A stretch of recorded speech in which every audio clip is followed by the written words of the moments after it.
What does that entail? How does the sustainability come into play? We will have those two people. I would like to introduce them. I would like to bring them onto the stage first, introduce them, and hand it over to you. Ladies and gentlemen, please put your hands together for Memosh Khwaja Saab. Memosh, can you please take the stage, sir? He's an international business leader, having served as managing director for Henkel in the Middle East and Europe, and as CEO of Halib and PICG in Pakistan. At Henkel, he served on its Global Sustainability Committee, and at PICG, he organized Pakistan's first ESG conference and launched Pakistan's first multi-institutional-led ESG executive certification program. Ladies and gentlemen, a round of applause for Memosh. Thank you, Memosh. And now, a name which is very dear to me only because I have one of the greatest friends and my mentors, but also now my daughter is named Afia. Miss Afia Salam, can you please come on stage? Thank you. Round of applause for Miss Afia Salam. Her contributions are immense. As a journalist contributing to Dawn, Newsline, Express Tribune, The News on Sunday, Aurora, and others, she is an experienced media trainer focusing on climate change, environmental and gender issues, media ethics, and digital security. Afia also conducts media management training for corporates and NGOs, besides teaching media environmental journalism. I am going to be sitting over there and leaning into your conversation. This is the kind of Saas Bahu listening we all need to do. So lean in for this wonderful learning we're going to have. Over to you, folks. Thank you. Assalamu alaikum. And thank you very much. First of all, ICAP. And right now, I mean, we are in an unenviable position of being the last panel. And everybody obviously would be ready to get home. We were also supposed to leave at this time, at the time that we have come. And that has sort of scuppered our planned session. It was supposed to be a fireside chat, but then because of the time constraints and a little more time has been shaved off because of the earlier panels. So we decided to have a conversation between each other. And we'll let you eavesdrop on whatever we are going to talk about. So you'll have to bear with us. And what we were thinking, you know, before coming into this session, and I was telling Memosh that all those planned questions are now out of the window. So let's just have a chat. And this is a very high-sounding topic, sustainability, ESG. And I'm in a room full of people I'm usually scared of because they deal in numbers, and numbers have always scared me. I'm not a numbers person.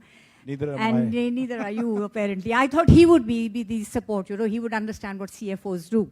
Usually everybody else is scared of CFOs because they hold the purse strings.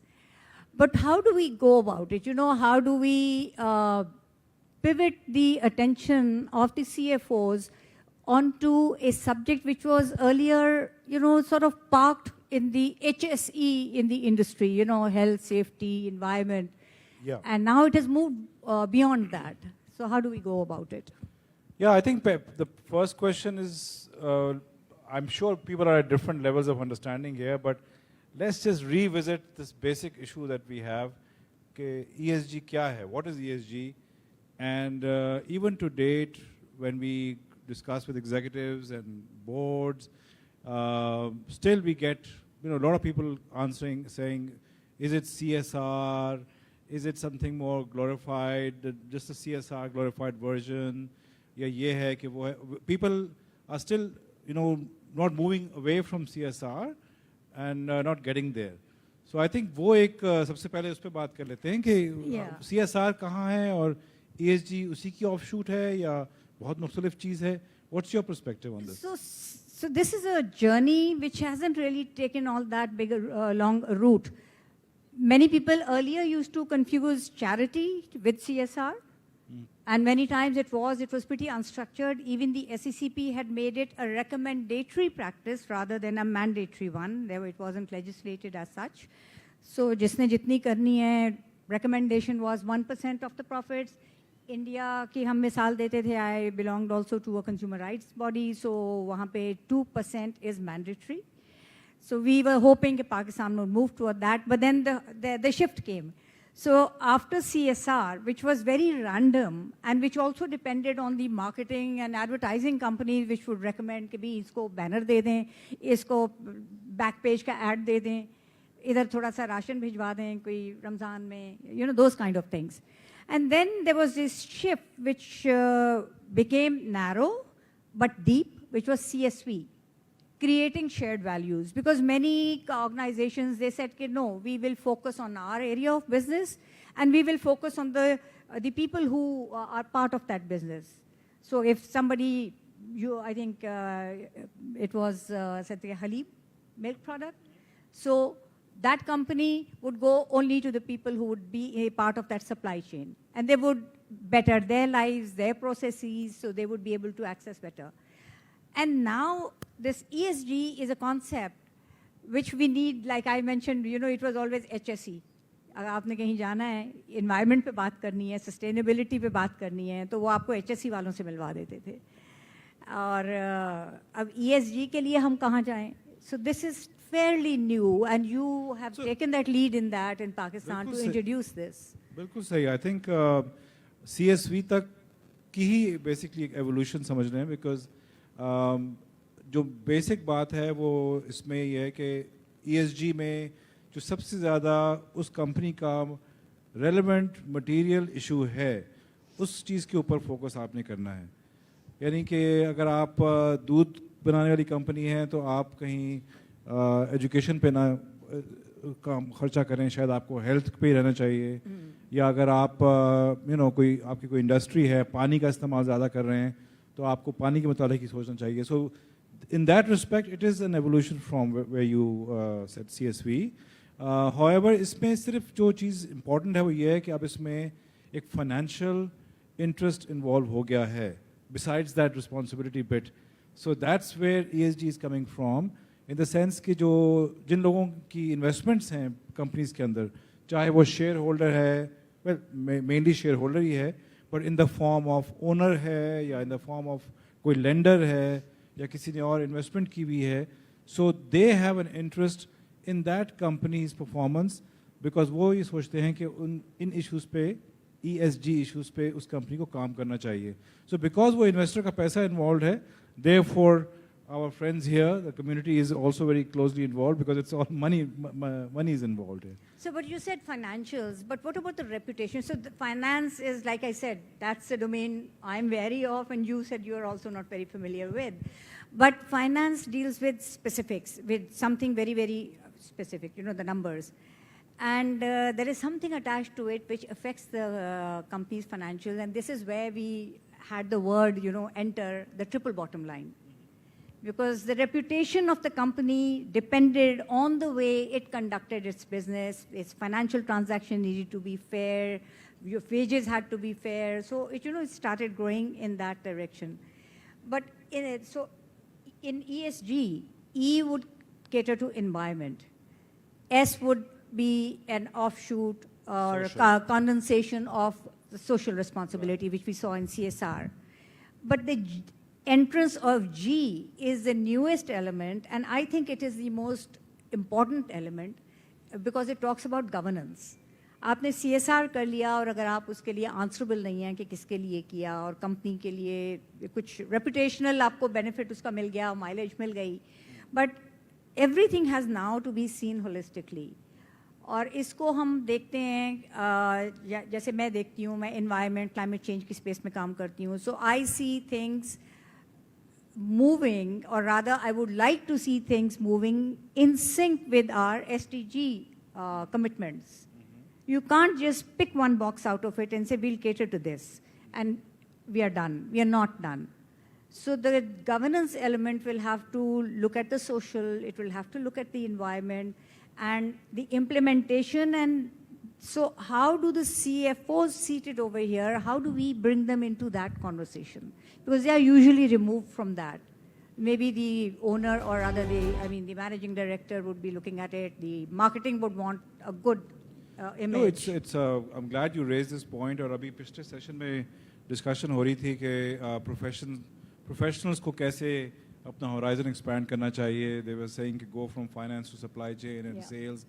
And in this area, ESG, we say the one function which is, responsible to the core of about ESG is the finance function, be it risk, be it audit, internal controls. There are so many aspects of ESG which are revolving around finance specialization. So इसमें बहुत, because money is involved and because we have to take care of the risk side of it, to calculate scenarios, to assess whether we have enough controls in the company or not. So the finance professionals are really right at the center of the game in ESG. So I would even go as far as saying that all finance professionals should build their capacity around ESG, because that will not only elevate their own profiles, but it will benefit their companies and their industry to a huge extent. और इसके बगैर हम आगे नहीं चल पाएंगे, because and not only just finance professionals, but of course because इसमें अगर HR professionals हैं तो they have to know about how they have to report on the social aspects.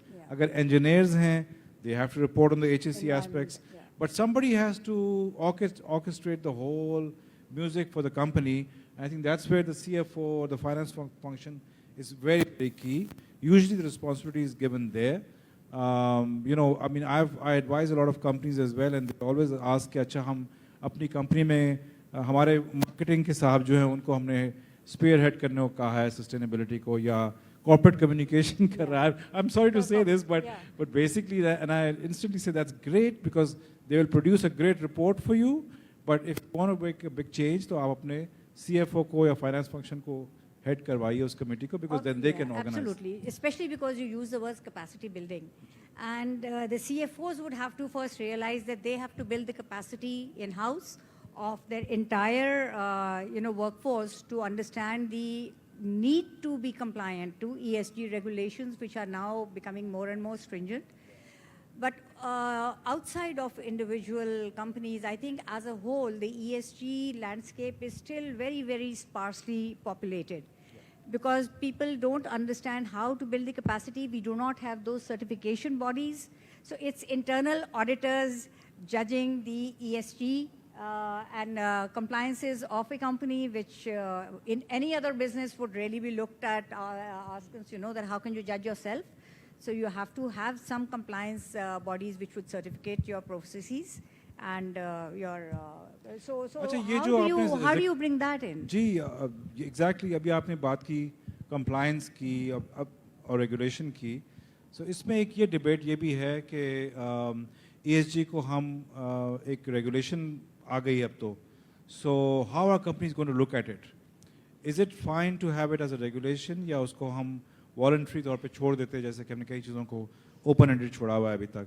So उसमें एक बहुत debate है, because frankly यहाँ पर अगर hundreds of companies we have spoken to, and if you leave it as voluntary, if you say कि ठीक है आप ये practices करें, तो फिर वो एक swing के left side पे जो आपका जहाँ CSR था, जहाँ charity थी, वो वहाँ पर operate करते हैं, which is basically we will do as much as we can, as much as we want to, and we can do whatever we want to.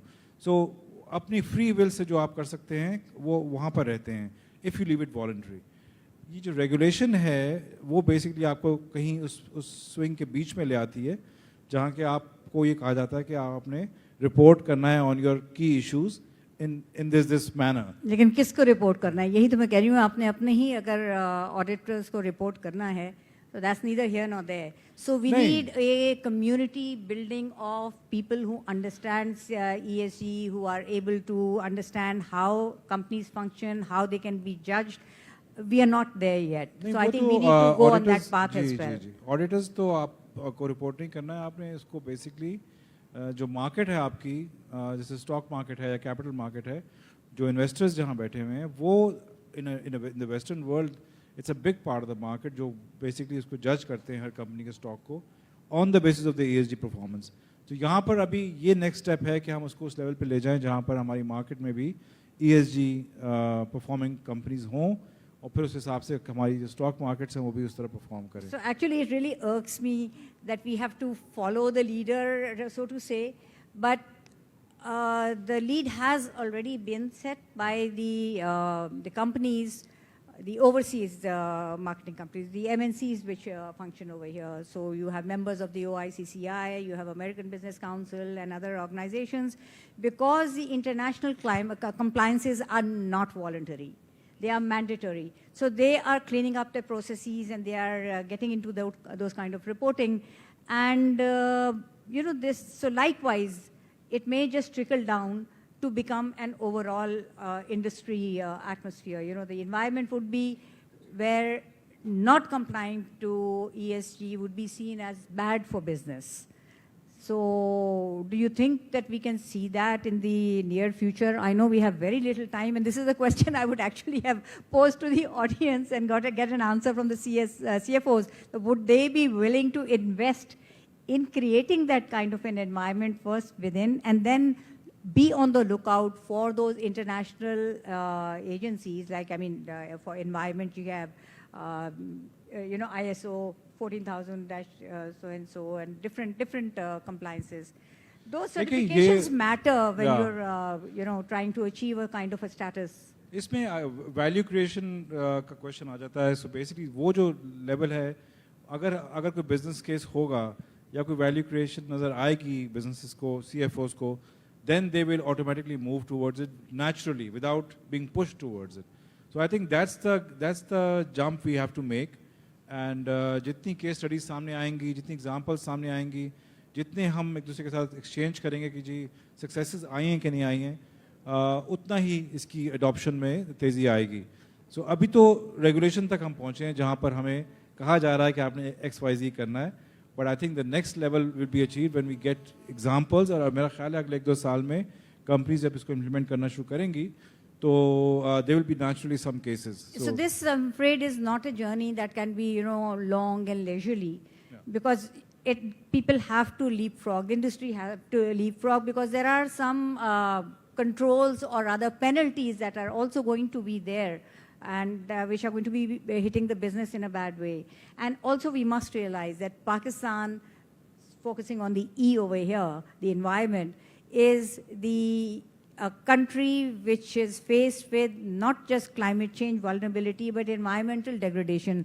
I tend to make this distinction because climate change, we all say, we are not doing anything, we are not contributing to it, we are the victims. But we can't play victim and at the same time keep degrading our environment and not be vigilant about the damage that is being done to it. And so that cleaning up of that act has to be done at home.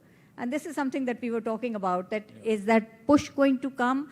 And also my question, that when we are talking about certifications, now the E stands for environment. Which are the government agencies which will have to step in? Are the environment protection agencies going to have a say? Are they going to be a stakeholder in these reporting? Are you going to report to the EPAs? So there are more questions here that we have rather than answers, because this is still a fairly new space. And I wish we had more time that we could, ask our audience to weigh in on this. But maybe because you're in that space, so I would love to hear your point. I think that the information is available. जो लोग practice कर रहे हैं, they can obviously dig into it and see कि किस level की information किसको report करना है, किसको source करना है. This info is quite detailed. But I wanted to also discuss, to close off on the Pakistan context again, आपने climate का issue raise किया. So ये business community जो है, जो basically हमारे executives हैं, how can they feel the need for Pakistan to take this up? ये भी एक सवाल आता है ना, पाकिस्तान के context में नहीं है जो आप कह रही थी. But हमें ये भी आता है कि पाकिस्तान के business में कब ये चीज़ relevant होगी, और especially जब कि पाकिस्तान का business majority family owned है, और lot of small and medium businesses, corporates पे तो चलें फिर भी हम force कुछ कर लेंगे, but the bulk of the business is not there. So is that something that is for the future, or is this something we can do now? This is also a question I want to leave us with. If you're asking me for my opinion, I would say it is not a question for now or tomorrow. It was a day before yesterday kind of a question. We are in the middle of so much, of threat. And I don't see the threat perception commensurate with the threat. We are constantly preaching to the choir. The environmental fraternities talking about the threats, about the problems, about the issues, and that conversation is not spilling over. So the gentleman who spoke about storytelling or कहानियाँ नहीं देनी, कहानी देने का वक्त गुजर चुका, that ship has sailed. We really need to take cognizance of the dire straits that our country is as a climate vulnerable country, and also the kind of degradation we are creating by our own hands, by our lack of compliances. And if that is our signal to wrap it up, very. Oh, we do. Okay, so that's better. That's good, yeah. We are boring each other, just speaking to each other. So if there is an input, I would love to hear it, because I don't get to interact much with the financial fraternity, but I have taught in my very kind introduction that our MC made.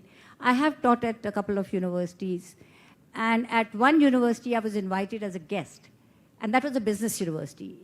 And the students were, sort of uneasy in their seat and said, okay, what have we got to do with climate change? And then I started throwing some questions that, okay, you own a shipping industry, your pollution is corroding your assets, or there is a tsunami, or there is a storm. How do you manage the fallout from that? And I'm trying to sort of break the barriers of these silos that we've been working in, that climate change is health. It's a health issue, it's an education issue, it's a livelihood issue, it is a housing issue, it is an issue for sports. Sitting right here now, look what happened for the match, PSL match. Now it is an industry. I keep going back to cricket because my background is of cricket. That's how I came into journalism. It's a $1 billion industry now. One big climate event, if it throws everything out of sync, can you see the trickle down, how those dominoes are going to affect people's livelihood? Their schedules will be all over the place. So everything is affected, and the sooner like I said, the threat perception is internalized by all segments of society, the better you will be able to, plan a response. So I think that's very valid, and I think everybody here will relate to this risk issue of climate and environment. But me being a business person, I would like to, throw a positive spin to it, and leave them with the thought that this whole topic of ESG is also a massive opportunity area for businesses as well. Absolutely. यानी अगर आप इसको spin करके turn it around and see it in different light of what you can do with this in terms of your capital, raising capital, in terms of innovation in your organization, in terms of new jobs. There is so much that we can do with this if we take it as an opportunity and work towards obviously mitigating the risk, but at the same time as transforming the whole industry of your business or of your industry, or starting a new business or starting a new industry, there's a lot of scope for. There is a lot of scope. So I mean, I know that we keep talking about it, they're green jobs. There are jobs which will completely be obliterated, but there are going to be new spaces where we will be able to work. So all those things, those second most job in demand vision needs to be there. अभी उन्होंने बताया था कि it's going to be the second most in-demand job in the next maybe 5-7 years. So there you go. So we have scope for that, but also for engineers, innovation, HR, every function. For every function is going to change. The jobs will be there, but in a different way. Now, as was mentioned, if anyone in the house who has any questions, comments, please feel free. This is a good opportunity. We have only time for one or few questions. So my name is Usama Rashid. Thank you very much for a very interesting discussion. So मैं एक perspective आप लोगों से share करना चाहूँगा और आप लोगों के views लेना चाहूँगा कि environment के बारे में हम जब बात करते हैं तो we normally talk about the type of energy that we are consuming. Like we कि fossil से निकल के हम green energy की तरफ चले जाएं, but not a lot of discussion takes place around the quantum of energy that we consume. Like I think few decades back, 1 or 2 decades back, we used to talk about conserving energy, but that discussion seems to be fading away, और हम ज़्यादा बात कर रहे हैं type of energy की ऊपर rather than quantum of energy as well that we should be consuming. You know, if we talk about के अगर आप बड़े शहरों की बात करें, ना सिर्फ खास पाकिस्तान की बात नहीं करता, अगर आप इंटरनेशनली भी बात करें बड़े शहरों की, so you know the quantum of energy that they are consuming, that's huge. So उस पे कोई क्यों बात नहीं होती है? I just would like to hear your perspective. Thank you. So उस पे बहुत कम बात होती है. I would agree. हम जो innovation की बातें कर रहे हैं and the AI and the big data etc. How much energy is that big data consuming? Those big data centers, the amount of energy they are using, and here we are talking about conservation. So yes, there are things at variance, there are things in conflict with each other. This is that time which the things that haven't really settled just yet. But there is also, and this is something, a very difficult thing to swallow, because you always want to look ahead, you don't want to slow down, you want to keep running ahead. If people are really interested in the topic, there is, it's like a movement. It's called Drawdown. There's a book, Drawdown, and how you need to sort of take a step back instead of just sort of running headlong on a path which you do not know where it's going to lead. Like everybody is running on the AI path, but we didn't know about the data centers, how energy intensive they are. So Drawdown tells you how not to compromise your life and the comforts. You don't have to go back to the caves, but there are some things which you can slow down, maybe go down a couple of notches and still have a good life, because the key word here is sustainability. Nobody is saying do not progress. Nobody is saying just give up everything that you have been used to. Just use it sustainably. And it's a very odd thing that, we do keep saying this, that there's enough for everybody's need, but not for anybody's greed. That's Gandhi's quote. And the other one, which every environment and climate change conference ends at, that we do not inherit this earth. We hold it in trust for the next generation. And the race we are in right now may also give credence to those end-of-time theories, if we do not really slow down, check our progress, and see what we are leaving behind. Great, thank you. We have another question. That's the last one for the evening. Can we have a question right in the front over here? Yes. The mic is on, sir. Shah, Ji, can you hear me? Yes. Ji. First of all, thank you for, I think this is a very important subject, especially in a country like Pakistan. We are one of the most, energy is one of the biggest problems, as we all know, in our country. And we have one of the lowest per capita, energy consumption. Now, my question is relating to, the source of energy. In case of our neighbors, China and India, for over 5 decades, they have been burning coal, okay? And still, if you compare them with Pakistan, we weren't using, we have one of the largest coal resource in Thar, 175 billion tons. But we have only recently started using, hardly our total requirement is, let's say, if it is 27,000, 30,000 megawatt, we are hardly doing 10% of that. Whereas India, which has 20 times of our consumption, is, generating energy from coal almost 50%. So it is hundreds of percent, times of our, how much we burn coal. And I compared with China. Even now, if you are consuming or burning, say, 25 million, 30 million tons of coal, China is burning 4 billion tons of coal. So imagine, we just started, but we don't get any financing. And the coal, by the way, entire world has been, even America now is burning 25, 30. Trump is obviously in favor of use of coal. My point is that our people do not have electricity.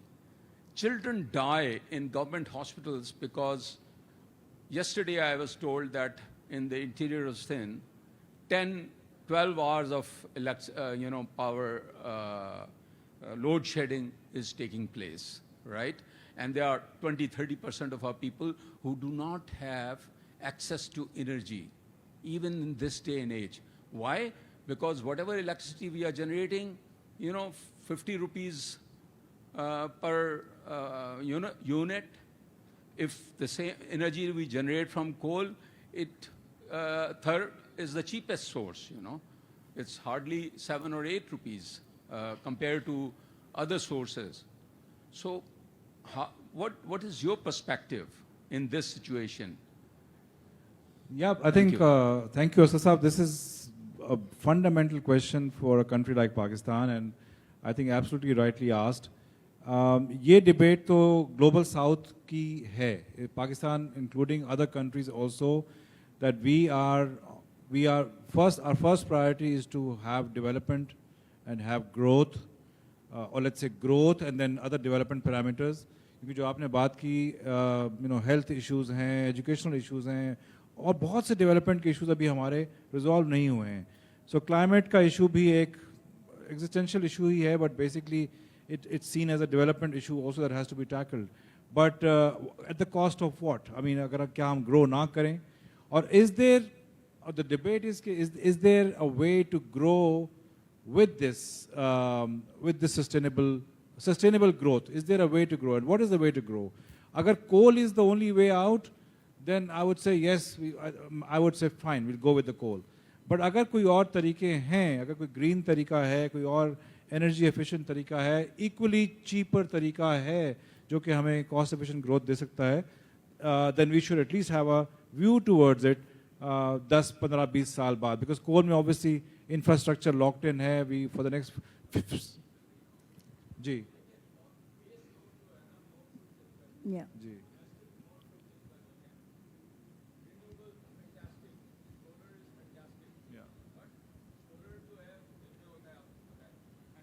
Battery is very expensive. Yeah. Similarly, hydro is, yes, cheaper, but it is only available in summer. And it is very, very difficult, very costly to build. Yeah. So comparatively, this is the biggest impediment that we have. एक major फर्क पाकिस्तान और India और China में जो हमारा energy crisis है, not many people know this. Yeah. is कि अगर हम 50 साल पहले ये डिस्कवर किया होता और हम यूज़ कर रहे होते 50%, तो हमारा ये इस वक्त एनर्जी का और हमारा जो एक्सचेंज क्राइसिस ये नहीं होता मेरे हिसाब से. So may I say something here, that it's our fault that we were late to the party. You are absolutely right. It's the same seam of coal that is into the Rajasthan that is we have in Thar. It's the same desert. So we are paying the price for being late. We are also paying the price because we were late for the kind of energy pricing that we have in place. But having said that, there are two kind of fixes which we must look at. Yes, it's coal, it's dirty fuel. I mean, by any stretch of imagination, you can't take that away, that it's not dirty fuel. But the whole world is using it. You're giving the example of China and India. But all those high-sounding countries which gave us these targets, etc., that we have to phase it out, etc., there's this little blip on the face of the earth called Ukraine. The minute the first bullet was fired over there, all the coal mines opened in Europe. So look at their development trajectory. Despite all of that, despite knowing that everybody else is using, and now we have the drill baby drill. So it's coal, oil, everything. The point is that how do we minimize harm? How do we make it sustainable? As a good global citizen, despite having just 1%, less than 1% emission contribution to the global emissions, Pakistan has its nationally determined contributions. It has mapped out the trajectory on how it is going to phase out its emission, which means reduction of coal as well, in sync. This is not done, it's not a cold turkey process. You cannot just shut it off. Nowhere in the world has it been shut off cold turkey. The thing is that technology, our first coal plant was, correct me if I'm wrong, was it subcritical? Then for Sahiwal, they stopped, thank God, using imported coal, but they have said that it's going to be supercritical. So technological fixes are also there to minimize the harm, minimize the damage.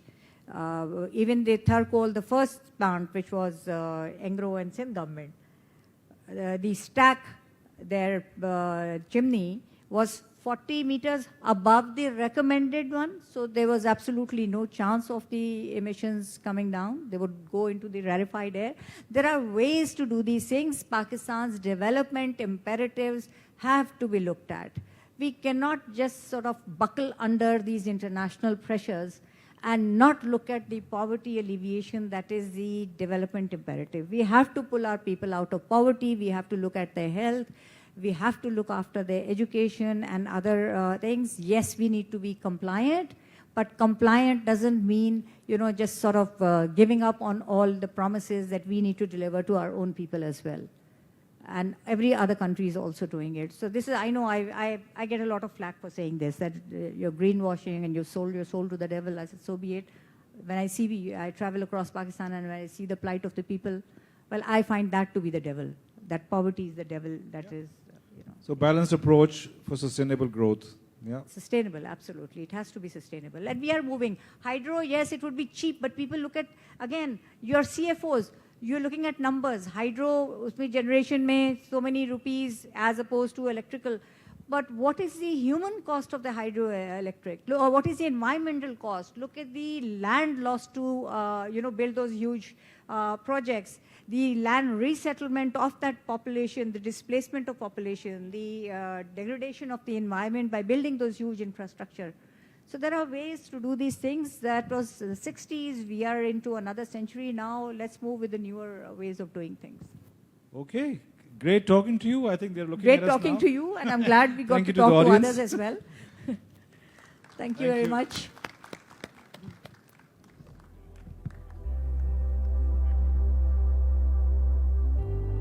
Thank you very much. Thank you ever so much. I hope before we wrap things up, and you know the drill now, Memosh, Afia ji, thank you ever so much for this wonderful conversation. It was one of those conversations that I did feel like leading into, or otherwise we don't like to eavesdrop too much. No sexism in that statement. I would like to request Mr. Asad Feroz and Mr. Zishan Ijaz, our council members of ICAP, to please come on stage. Aapki taaliyan, just to assure that your nabs chal rahi hai. Asad Feroz Sahab and Zishan Ijaz Sahab will be requested to come on stage to hand over a memento. Asad Sahab, if I could request you to please hand the memento to Afia Salam Sahiba.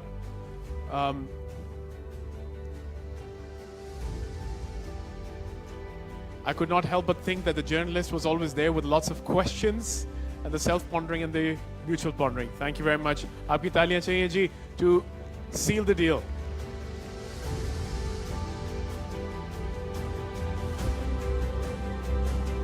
Zishan Sahab, aapse guzarish hai, if you could please pass the memento to Memosh. Memosh Khwaja Sahab, thank you ever so much for your time and the contribution. And your applause, please.